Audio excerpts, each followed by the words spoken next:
Hello friends, ಇವತ್ತು ನಾನು ಬೆಳಿಗ್ಗೆ ನಮ್ಮ ಅಡಿಕೆ ತೋಟಕ್ಕೆ ಬಂದಿದ್ದೀನಿ. ಇಲ್ಲಿ ಓಡಾಡೋಕ್ಕೆ ಚೆನ್ನಾಗಿರುತ್ತೆ, ಮಾರ್ನಿಂಗ್ ಟೈಮು, ಈವ್ನಿಂಗ್ ಟೈಮೆಲ್ಲ. ಇವತ್ತು ನಾನು ಅಡಿಕೆ ತೋಟಕ್ಕೆ ಬಂದಾಗ ನಂಗೆ ಅನ್ನಿಸ್ತು, ಕೆಲವೊಬ್ಬರು ರೈತರೆಲ್ಲ ಹೊಸದಾಗಿ ಅಡಿಕೆ ತೋಟ ಹಾಕಬೇಕು ಅಂತ ತುಂಬಾ ಟ್ರೈ ಮಾಡ್ತಾ ಇರ್ತಾರೆ. ಅವರದ್ದು ಕೆಲವೊಂದು ಪ್ರಾಬ್ಲಮ್ಸ್ ಎಲ್ಲ ಇರುತ್ತೆ. ಆ ಕೆಲವೊಂದು ಪ್ರಾಬ್ಲಮ್ಮಿಗೆ ನಾನು ಇವತ್ತು ಆನ್ಸರ್ ಹೇಳಬೇಕಂತ ಅಂದ್ಕೊಂಡಿದ್ದೀನಿ. ನಮ್ಮದು ಒಂದು 4-5 ಜನ್ರೇಷನಿಂದ ಅಡಿಕೆ ತೋಟನೇ ಮಾಡ್ತಾ ಇರೋದು. ನಾವು ಮಲೆನಾಡಲ್ಲಿರೋದು. ಇಲ್ಲಿ ಅಡಿಕೆ ತೋಟಕ್ಕೂ ಹೊರಗಡೆ ಇರೋ ಅಡಿಕೆ ತೋಟಕ್ಕೆ ಸ್ವಲ್ಪ ಡಿಫ್ರೆನ್ಸ್ ಇರುತ್ತೆ. ಸೊ ನಾನು ಇಲ್ಲಿ ಹೆಂಗೆ ಮಾಡ್ತಾರೋ ಅದನ್ನು ಹೇಳ್ತೀನಿ. ಸೊ ನಿಮಗೆ ಅಲ್ಲಿ ಸೆಟ್ ಆದರೆ ಮಾಡ್ಕೊಬೋದು, ಇಲ್ಲ ಅಂದರೆ ನಿಮ್ಮದೇ ರೀತಿಯಲ್ಲಿ ಮಾಡ್ಕೊಬೋದು.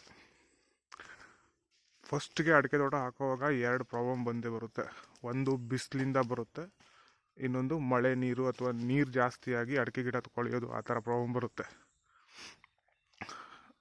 ನೀರು ಜಾಸ್ತಿಯಾಗಿ ಅಡಿಕೆ ಗಿಡ ಕೊಳೆಯೋದಕ್ಕೆ ನಾನು ನೆಕ್ಸ್ಟ್ ವೀಡಿಯೋದಲ್ಲಿ ಹೇಳ್ತೀನಿ. ಬಟ್ ಇವತ್ತು ಬಿಸಿಲಿಂದ ಆಗೋ ಪ್ರಾಬ್ಲಮ್ ಬಗ್ಗೆ ಹೇಳ್ತೀನಿ.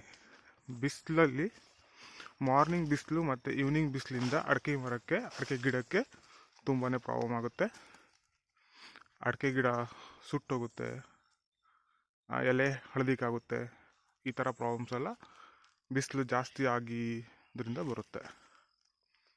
ಅದಕ್ಕೆ ಮಲೆನಾಡಲ್ಲಿ ನ್ಯಾಚುರಲ್ ಆಗಿ ಅದಕ್ಕೆ ಸೊಲ್ಯೂಷನ್ ಇರುತ್ತೆ. ಸುತ್ತಲೂ ಬೆಟ್ಟ ಇರುತ್ತೆ, ಮಧ್ಯ ಅಡಿಕೆ ತೋಟ ಇರುತ್ತೆ. So after 4 o'clock, after 5 o'clock ಅಡಿಕೆ ತೋಟದ ಒಳಗಡೆ ಬಿಸಿಲು ಕಡಿಮೆ ಬರುತ್ತೆ. ಸೊ ಪ್ರಾಬ್ಲಮ್ ಆಗಲ್ಲ. ಮತ್ತು ಅಡಿಕೆ ತೋಟದಲ್ಲಿ ಮಧ್ಯ ಹಲಸಿನ ಮರ, ಮಾವಿನ ಮರ ಅಂತ ಒಂದು ದೊಡ್ಡ ಮರಗಳಿರುತ್ತೆ. ಸೊ ಅದರಿಂದನೂ ನ್ಯಾಚುರಲ್ ಆಗಿ ಅಡಿಕೆ ಮರಕ್ಕೆ ಪ್ರೊಟೆಕ್ಷನ್ ಸಿಗುತ್ತೆ. ಈವ್ನಿಂಗ್ ಬಿಸಿಲು ಸಿಗಲ್ಲ.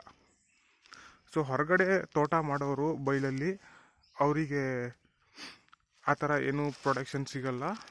ಆವಾಗ 5 o'clock ನಂತರ ಬಿಸಿಲು ಹೊಡೆದಾಗ ಅಡಿಕೆ ಮರಗಳು ಸುಟ್ಟೋಗುತ್ತೆ.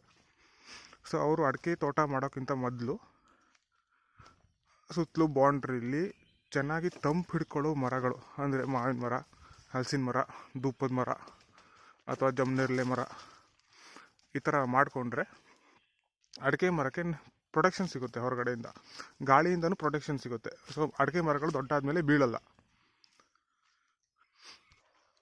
ಮತ್ತು ಅಡಿಕೆ ಗಿಡ ನೆಡೋಕ್ಕಿಂತ ಮೊದಲು ಬೌಂಡ್ರಿಲಿ ಮರ ಹಾಕೊಳ್ಳೋಕ್ಕಿಂತ ಅಷ್ಟೇ ಅಲ್ಲ, ಅಡಿಕೆ ಮರಗಳ ಜೊತೆ ಬಾಳೆ ಮರ ಹಾಕಬೇಕು. ಬಾಳೆ ಮರ ಹಾಕೋದ್ರಿಂದ ಏನಾಗುತ್ತೆ ಅಂದರೆ 4-5 ತಿಂಗಳಿಗೆ ಬಾಳೆ ಮರ ದೊಡ್ಡಾಗುತ್ತೆ. ಅಡಿಕೆ ಗಿಡಗಳಿಗೆ ನೆರಳು ಸಿಗುತ್ತೆ. ಬಾಳೆ ಗಿಡದಲ್ಲೂ ಈ ಚಿಕ್ಕ ವೆರೈಟಿ ಎಲ್ಲ ಹಾಕಬಾರ್ದು, ಸ್ವಲ್ಪ ಎತ್ತರಕ್ಕಿರೋ ವೆರೈಟಿ ಹಾಕಬೇಕು. ಚಿಕ್ಕ ವೆರೈಟಿ ಅಂದರೆ ಈ G9 ಆ ಥರ ಎಲ್ಲ ಇರುತ್ತಲ್ಲ, ಅದೆಲ್ಲ ಚಿಕ್ಕ ವೆರೈಟಿ. ಒಂದು 5 feetಗೆ ಕೊನೆ ಬಿಟ್ಬಿಡುತ್ತೆ, ಬಾಳೆ ಕೊನೆ ಬಿಟ್ಬಿಡುತ್ತೆ. ಬಟ್ ಈ ಮೆಟ್ಲಿ, ಮೈಸೂರು ಮೆಟ್ಲಿ ಅಥವಾ ಕರಿಬಾಳೆ, ಬರಿಬಾಳೆ ಆ ಥರ ಬಾಳೆಗಳನ್ನು ಹಾಕಿದ್ರೆ ಸ್ವಲ್ಪ ಎತ್ತರಕ್ಕೆ ಹೋಗಿ ಕೊನೆಗಳು ಬಿಡುತ್ತೆ. ಸೊ ಅದು ಜಾಸ್ತಿ ಟೈಮ್ ತನಕ ಅಡಿಕೆ ಗಿಡಗಳಿಗೆ ನೆರಳು ಸಿಕ್ಕೊಡುತ್ತೆ. ಮತ್ತು ಅವು ಆ ಥರ ಜಾತಿ ಬಾಳೆ ಮರಗಳು ತೋಟದಲ್ಲಿ ಕೂಡ ಇರ್ತವೆ. ಅಂದರೆ ಅಡಿಕೆ ತೋಟದಲ್ಲಿ ಅವ್ರಿಗೆ ನೆರಳಾದರೂ ಕೂಡ ಬಾಳೆ ಮರ ಚೆನ್ನಾಗೇ ಇರುತ್ತೆ. ಬಟ್ G9 ಎಲ್ಲ ಅವರಿಗೆ ಸ್ವಲ್ಪ ನೆರಳಾದಮೇಲೆ ಆ ಗಿಡಗಳು ಸತ್ತೋಗುತ್ತೆ. ಸೊ ಈ ಥರ ಯೂಸ್ ಮಾಡ್ಕೊಬೋದು. ನಿಮಗೆ ನನ್ನ ವಿಡಿಯೋ ಇಷ್ಟ ಆದಲ್ಲಿ ಲೈಕ್ ಮಾಡಿ, ಸಬ್ಸ್ಕ್ರೈಬ್ ಮಾಡಿ ಆ್ಯಂಡ್ ಶೇರ್ ಮಾಡಿ.